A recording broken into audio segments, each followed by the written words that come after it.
একজন SDO officer তার বান্ধবীর বিয়েতে যাচ্ছিল। সে একজন সাধারণ মেয়ের পোশাকে ছিল, না কোনো সরকারি গাড়ি, না কোনো নিরাপত্তা, শুধু একজন সাধারণ মেয়ের মতো মোটরসাইকেল চালাচ্ছিল। যখন সে হাসনাবাদ শহরের কাছাকাছি পৌঁছালো, তখন সামনে একটি পুলিশ চৌকি চোখে পড়ল। ৩-৪ জন পুলিশকর্মী চৌকির বাইরে রাস্তায় দাঁড়িয়েছিল, আর মাঝখানে ইন্সপেক্টর প্রসেনজিৎ ইউনিফর্ম পরে দাঁড়িয়েছিল। সে মেয়েটিকে হাতে লাঠির ইশারায় থামতে বলল। মেয়েটি মোটরসাইকেলটি রাস্তা থেকে নামিয়ে এক পাশে দাঁড় করিয়ে দিল। ইন্সপেক্টর কড়া গলায় জিজ্ঞাসা করল, কোথায় যাচ্ছ? মেয়েটি খুব শান্তভাবে উত্তর দিল, বান্ধবীর বিয়ে আছে, সেখানে যাচ্ছি। ইন্সপেক্টর প্রসেনজিৎ তাকে মাথা থেকে পা পর্যন্ত দেখল। মেয়েটি ছিল 28 বছর বয়সী একজন সুন্দরী মহিলা, যার নাম ছিল বর্ণালী সিং। তারপর হাসতে হাসতে বলল, আচ্ছা, বান্ধবীর বিয়েতে খাওয়া দাওয়া করতে যাচ্ছ, কিন্তু হেলমেট তোমার বাপ পরবে, কেন পরনি? আর এই মোটরসাইকেলটাও খুব জোরে চালাচ্ছিলে, চলো এখন চালান দিতে হবে। ইন্সপেক্টর প্রসেনজিৎ চালানের প্যাড বের করতে করতে বলল। বর্ণালী বুঝে গিয়েছিল যে তার নিয়ত খারাপ হয়ে গেছে এবং এটা একটা ছুতো। সে বলল, স্যার, আমি কোনো আইন ভাঙিনি। ইন্সপেক্টর বলল, ও ম্যাডাম, আমাদের আইন শেখানোর চেষ্টা করো না। সে পাশে দাঁড়ানো একজন কনস্টেবলের দিকে তাকালো এবং তারপর বর্ণালীর দিকে তাকিয়ে বলল, একে শিক্ষা দিতে হবে। হঠাৎ ইন্সপেক্টর জোরে একটা চড় মারল বর্ণালী আলে, বলল, খুব প্রশ্ন করছিস? পুলিশ যখন কিছু বলে তখন চুপচাপ মেনে নেওয়া উচিত। বর্ণালীর মাথা এক মুহূর্তের জন্য ঘুরে গেল, কিন্তু সে নিজেকে সামলে নিল।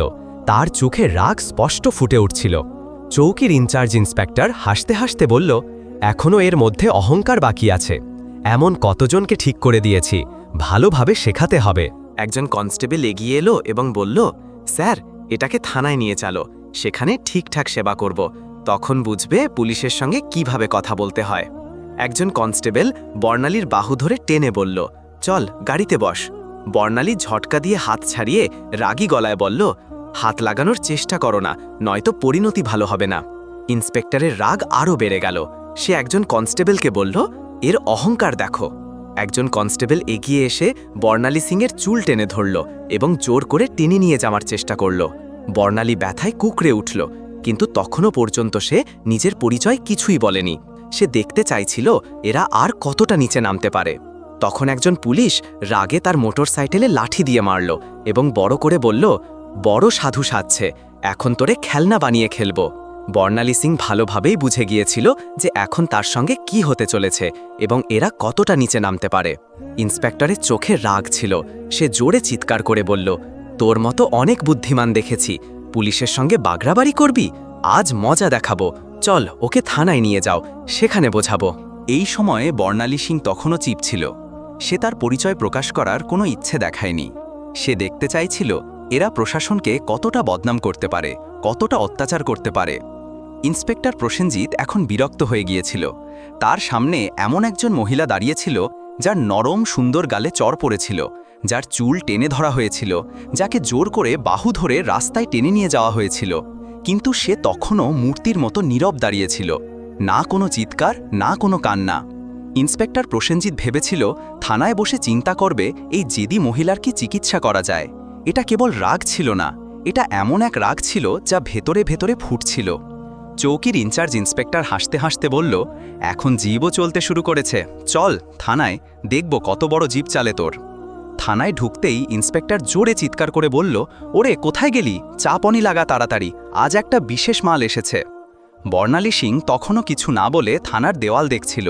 সে দেখছিল কিভাবে এরা সেই নিরীহ মানুষদের সঙ্গে আচরণ করে যারা কখনো কণ্ঠ তুলতে পারে না। তখন একজন কনস্টেবল ইন্সপেক্টর প্রসেনজিতের দিকে ঝুঁকে ফিসফিস করে বলল, কি কেস স্যার? কনস্টেবলের প্রশ্নে ইন্সপেক্টর প্রসেনজিৎ এসে বলল, আরে কিছুই না, স্পিড বা হেলমেট যা মন যায় চাপিয়ে দে, শুধু ভেতরে ঢুকিয়ে এর অহংকার ভাঙতে হবে, বেশি প্রশ্ন করিস না। বর্ণালী সব শুনছিল, কিন্তু তার চোখ তখনও কিছু বলতে চাইছিল না, যেন সে চাইছিল পুলিশের এই পতনের গল্প তাদের নিজের মুখ থেকে বেরিয়ে আসুক। তখন ইন্সপেক্টর চেয়ারে বসল, হাতে কলম নিয়ে টেবিলে ঘোরাতে লাগল। তারপর বর্ণালীর দিকে তাকিয়ে বলল, নাম বল, কোথায় থাকিস, কার ঘরের মেয়ে? বর্ণালী চুপ রইল। ইন্সপেক্টর আবার প্রশ্ন করল, শুনতে পাসনি, নাম কি তোর?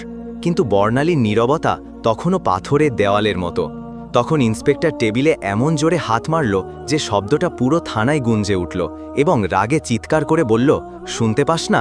নাম বল তাড়াতাড়ি। বর্ণালী মুখ ঘুরিয়ে উত্তর দিল, জি, সুমিতা শর্মা। ইন্সপেক্টর তার মুখের দিকে তাকিয়ে হেসে বলল, বড় বুদ্ধিমান মেয়ে তুই, মিথ্যে বলতে অভিজ্ঞতা আছে, কিন্তু মনে রাখিস বেশি চালাকি করলে খুব ভারী পড়বে, একটাও ভুল করলে পছানোর সময়ও পাবি না। বর্ণালী সিংকে জোর করে সেই পচা লকআপে ঢুকিয়ে দেওয়া হলো, যেখানে আগে থেকে দুজন কয়েদি বসেছিল। তাদের মধ্যে একজন বর্ণালীর দিকে তাকিয়ে বলল, বোন, তুই কি অপরাধ করেছিস? বর্ণালী হালকা হাসি দিল, কিন্তু কিছু বলল না। এখন সে শুধু দেখছিল এই পুরো সিস্টেমটা কতটা পচে গেছে। যদি একজন এসটিওকে এভাবে বিনা কারণে ভেতরে ঢোকানো যায়, তাহলে সাধারণ মানুষের অবস্থা কল্পনা করা কঠিন নয়। বর্ণালী এখন সেই কোঠরির কোণে বসেছিল, সব দিকে শুনছিল এবং প্রতিটি কাজ বুঝছিল। ইন্সপেক্টর প্রসেনজিৎ একটা মিথ্যে রিপোর্ট তৈরি করল এবং বলল, এর উপর চুরি আর ব্ল্যাকমেলিংয়ের কেসটা পাও। ফাইলের উপর হাত মেরে বলল, চলো তাড়াতাড়ি। একজন কনস্টেবল জিজ্ঞাসা করল, কিন্তু স্যার, প্রমাণ ছাড়া? ইন্সপেক্টর হেসে বলল, এই থানায় প্রমাণ চেয়ে আনা হয় না, প্রমাণ বানানো হয়। কিছুক্ষণ পর একজন কনস্টেবল এসে বর্ণালীর কাঁধে জোরে হাত মারল। ইন্সপেক্টর হাত তুলতেই তখন দরজায় একটা কঠোর গলা শোনা গেল, থামো। সবাই মুখ ঘুরিয়ে দেখল দরজায় সিনিয়র ইন্সপেক্টর সঞ্জয় বর্মা দাঁড়িয়ে। তার খ্যাতি অন্যদের থেকে কিছুটা ভালো ছিল। সে ভেতরে তাকিয়ে মহিলার অবস্থা দেখে তার কপালে ভাঁজ পড়ল। জিজ্ঞাসা করল, এসব কি হচ্ছে? প্রসেনজিৎ হাসল এবং বলল, কিছু না স্যার, একটা রাস্তার মেয়ে বেশি বুদ্ধি দেখাচ্ছিল, শিক্ষা দিচ্ছি। সঞ্জয় বর্ণালীকে ভালো করে দেখল। তার আচরণ সাধারণ মহিলার মতো মনে হচ্ছিল না। জিজ্ঞাসা করল, এর অপরাধ কি? প্রসেনজিৎ ঘাবড়ে গেল, বলল, স্যার, চেকিংয়ে অসভ্যতা করেছিল। সঞ্জয়ের কিছু সন্দেহ হলো। বর্ণালীকে জিজ্ঞাসা করল, তোমার নাম কি? বর্ণালী চুপ রইল। প্রসেনজিৎ হেসে বলল, স্যার, এ তো নামও বলছে না। সঞ্জয় এখন পুরোপুরি সতর্ক হয়ে গেল। সে কনস্টেবলকে আদেশ দিল, একে একা কোঠরিতে রাখো।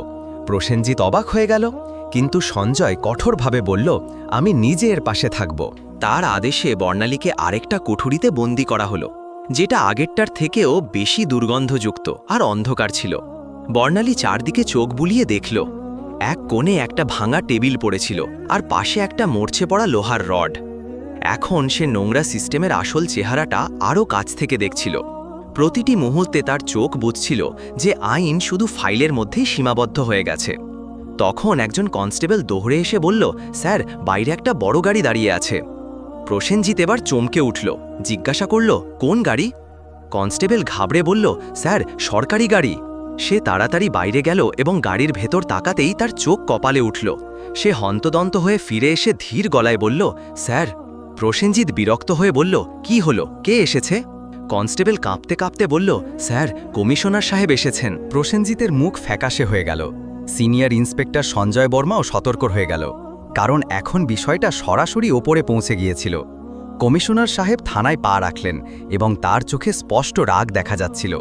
তিনি প্রসেনজিতের দিকে তাকিয়ে কঠোর গলায় জিজ্ঞাসা করলেন, ইন্সপেক্টর প্রসেনজিৎ, এখানে কি তামাশা চলছে? প্রসেনজিৎ ঘাবড়ে বলল, কিছুই না স্যার, শুধু একটা ছোট কেস। কমিশনার সাহেব টেবিল থেকে ফাইল তুলে নিয়ে মনোযোগ দিয়ে পড়লেন। তার কপালে ভাঁজ পড়ল। তারপর তিনি কোঠরিতে উকি দিয়ে বললেন, এ কে? প্রসেনজিৎ বলল, স্যার, এই মহিলার বিরুদ্ধে 420 আর প্রতারণার কেস আছে। কমিশনার সাহেব জিজ্ঞাসা করলেন, তোমার কাছে প্রমাণ আছে? তিনি আবার বললেন, কোনো প্রমাণ আছে তোমার কাছে? এখন প্রসেনজিৎ পুরোপুরি ফেসে গিয়েছিল। কমিশনার সাহেব মহিলার দিকে সরাসরি প্রশ্ন করলেন, তোমার নাম কি?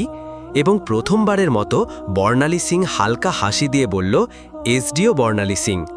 পুরো থানায় নীরবতা ছড়িয়ে পড়ল। সবার মুখ ফ্যাকাশে হয়ে গেল। প্রসেনজিতের হাত পা কাঁপতে লাগল। বাকি সব কনস্টেবল অবাক হয়ে দাঁড়িয়ে পড়ল। প্রসেনজিতের পায়ের নিচ থেকে মাটি সরে গেল। যে অফিসারকে সে চোর মনে করছিল, সেই ছিল স্বয়ং এসডিও বর্ণালী সিং, যিনি পুরো জেলার আইন চালাচ্ছিলেন। আসলে সে কোনো সাধারণ মহিলা ছিল না, সে ছিল স্বয়ং এসডিও বর্ণালী সিং, যাকে রাস্তায় টেনে নিয়ে যাওয়া হয়েছিল, চুল ধরে টানা হয়েছিল, চড় মারা হয়েছিল। এই কথা সবার সামনে আসতেই পুরো থানায় হট্টগোল শুরু হয়ে গেল। সব কনস্টেবল স্তব্ধ হয়ে গেল। কমিশনার সাহেব তীক্ষ্ণ দৃষ্টিতে ইন্সপেক্টর প্রসেনজিতের দিকে তাকিয়ে রাগে বললেন, প্রসেনজিৎ, তোর এত সাহস কিভাবে হলো যে তুই একজন সিনিয়র অফিসারের ওপর মিথ্যে অভিযোগ চাপিয়ে দিলি? প্রসেনজিৎ কিছু বলার চেষ্টা করছিল। তখন সেখানে দাঁড়ানো সিনিয়র ইন্সপেক্টর সঞ্জয় বলমা জোরে বললেন, স্যার, আমি তো আগেই বলেছিলাম কিছু গোলমাল আছে। এখন প্রসেনজিৎ পুরোপুরি একা পড়ে গিয়েছিল। তখন বর্ণালী সিং তার শান্ত কিন্তু কঠোর কণ্ঠে প্রথমবার সরাসরি রায় ঘোষণা করলেন এবং বললেন, প্রসেনজিৎ, এবার তোর চাকরি গেছে, তোর সাসপেনশন পাকা, আর তোর বিরুদ্ধে এখন মামলাও চলবে। এটা শুনে প্রসেনজিতের যেন শ্বাস আটকে গেল। বাকি পুলিশরা তার থেকে মুখ ফিরিয়ে নিল। সঞ্জয় বর্মার সঙ্গে সঙ্গে হাঁক দিলেন, হাবিলদার সাহেব, এটাকে ধোয়ে লকআপে ঢুকাও। কিন্তু তখন প্রসেনজিৎ পকেট থেকে একটা ভাঁজ করা কাগজ বের করে হাসতে হাসতে বলল, থামো ম্যাডাম, এটা আগে দেখে নাও, তারপর যা করার করো। সে কাগজটা দেখালো। কমিশনার এবং বর্ণালী সিং দুজনই তৎক্ষণাৎ তার দিকে তাকালেন। প্রসেনজিৎ বলল, এই নাও আমার বদলির আদেশ। 3 দিন আগেই আমার বদলি হয়ে গেছে। এখন তুমি যতই রাগ করো, আমাকে চাকরি থেকে বের করতে পারবে না। পুরো থানা আবার নীরব হয়ে গেল। বর্ণালী কাগজটা হাতে নিয়ে পড়লেন। কমিশনার চোখ তিরিক করে সিনিয়র ইন্সপেক্টর সঞ্জয় বর্মার দিকে তাকিয়ে বললেন, যাও দেখো এই কাগজটা আসল নাকি শুধু দেখানোর জন্য। সঞ্জয় কম্পিউটারের রেকর্ড দেখে মাথা তুলে বললেন, স্যার, এটা তো আসল, কিন্তু এখনও এই নতুন ইন্সপেক্টরকে চার্জ হস্তান্তর করেনি। অর্থাৎ এখনও এখানকার আসল ইন্সপেক্টর হয়ে বসে আছে এবং সব দুষ্কর্ম এর দ্বারাই করা হয়েছে। এখন কেউ এটাকে বাঁচাতে পারবে না। বর্ণালী সিং তার চোখে চোখ রেখে বললেন, এখন তোর নতুন ঠিকানা সেখানেই হবে যেখানে তুই অন্যদের ঢোকাতিস। কমিশনারও মাথা নেড়ে ইশারা করলেন। দুজন কনস্টেবল তাকে ধরতে এগোতেই প্রসেনজিৎ আবার চাল চালল এবং বলল, থামো ম্যাডাম, আমি একা নই। তোমার কি মনে হয় পুরো দোষ শুধু আমার? তারপর সে থানার অন্য পুলিশদের দিকে ইশারা করে বলল, এরা সবাই আমার সঙ্গে আছে, ওপর পর্যন্ত সবাই জড়িত। কিছু পুলিশের মুখের রং উড়ে গেল। সিনিয়র ইন্সপেক্টর সঞ্জয় বর্মা পরিস্থিতি বুঝে একে একে তাকাতে শুরু করল। বর্ণালী সিং কমিশনারের দিকে তাকিয়ে বললেন, এখন এই পুরো থানাটাই পরিষ্কার করতে হবে, কেউ বাদ যাবে না। কমিশনারও বললেন, যা হুকুম ম্যাডাম, এখন একে একে সবার হিসাব নেওয়া হবে। এই কথা মুখ থেকে বেরোতেই থানায় যেন বিদ্যুৎ পড়ল। থানার বাইরে কিছু সাংবাদিক চুপচাপ দাঁড়িয়েছিল, যাদের আগে থেকেই সন্দেহ ছিল যে থানায় কিছু বড় গোলমাল চলছে। যখন তারা খবর পেল যে পুরো থানা লাইন হাজির করা হয়েছে, তখনই তারা মোবাইল থেকে খবর ছড়াতে শুরু করল। একটা চকচকে গাড়ি থানার সামনে এসে থামল। দরজা খুলল এবং স্বয়ং এসপি সাহেব বেরিয়ে এলেন। চারদিকে তাকিয়ে দেখলেন সবার মুখ পুড়ে গেছে। থানার সব অফিসার এক পাশে দাঁড়িয়েছিল। এসপি সাহেব বললেন, এখানে কবে থেকে তামাশা চলছে? কিন্তু কমিশনার এবং থানা ইনচার্জ পুরোপুরি নীরব দাঁড়িয়েছিলেন।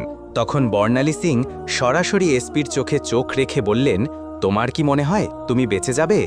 সঞ্জয় বর্মা সঙ্গে সঙ্গে একটা ফাইল বের করে বর্ণালী সিংয়ের হাতে দিলেন, যে ফাইলটি এসপি সাহেবের সমস্ত কালো কাজের পর্দা ফাঁস করছিল। বর্ণালী সিং ফাইলটা এসপি সাহেবের দিকে এগিয়ে দিয়ে বললেন, নাও দেখো, এতে তোমার সব কুকীর্তি ভাড়া আছে। এসপি সাহেবের কপাল থেকে ঘাম ঝরতে লাগল। কমিশনার বিনা দেরিতে উচ্চস্বরে আদেশ দিলেন, ধরো ওকে আর এক্ষুনি গ্রেফতার করো। পুরো থানা হতবাক হয়ে গেল। এত বড় অফিসারকে কেউ প্রথমবারের মতো এভাবে প্রকাশ্যে চ্যালেঞ্জ করেছিল। এসপি গ্রেফতারের সঙ্গে সঙ্গে পুরো জেলায় ঝড় উঠল। বিষয়টা দিল্লি পর্যন্ত পৌঁছে গেল। মুখ্যমন্ত্রী পর্যন্ত খবর পৌঁছালো এবং সেখান থেকে সরাসরি আদেশ এলো, জেলায় যত অফিসার মিলে গোলমাল করেছে তাদের সবাইকে ধরে ভেতরে ঢোকাও। পরের 2 দিনের মধ্যে পুরো জেলা থেকে 40-এর বেশি পুলিশ অফিসার, 10-এর বেশি বড় অফিসার এবং কিছু রাজনৈতিক নেতা গ্রেফতার হয়ে গেল। পুরো হাসনাবাদ জেলার হাওয়া বদলে গেল। এখন চারদিকে শুধু একটাই আলোচনা ছিল, এসডিও বর্ণালী সিংয়ের সততা এবং সাহস, যিনি পুরো পচা সিস্টেমটাকে নাড়িয়ে দিয়েছিলেন। এখন প্রশাসনে একটা নতুন গতি ছিল, একটা নতুন চিন্তা ছিল এবং সবচেয়ে বড় কথা একটা ভয় ছিল যে এখন কেউ বাঁচতে পারবে না। বর্ণালী সিংয়ের কাজ শেষ হয়েছিল। তিনি দেখিয়ে দিয়েছিলেন যে যদি মনের ভেতর থেকে নিয়ত পরিষ্কার থাকে তাহলে পুরো দেশও সংশোধন করা যায়। বন্ধুরা, যদি আপনাদের এই গল্প পছন্দ হয়ে থাকে তবে এটি লাইক করুন, বেশি বেশি মানুষের কাছে শেয়ার করুন এবং আমাদের চ্যানেলটি সাবস্ক্রাইব করতে ভুলবেন না, কারণ আমাদের চ্যানেলে আপনারা এই ধরনের জ্ঞানবর্ধক এবং রোমাঞ্চকর গল্প পেতে থাকবেন। ধন্যবাদ।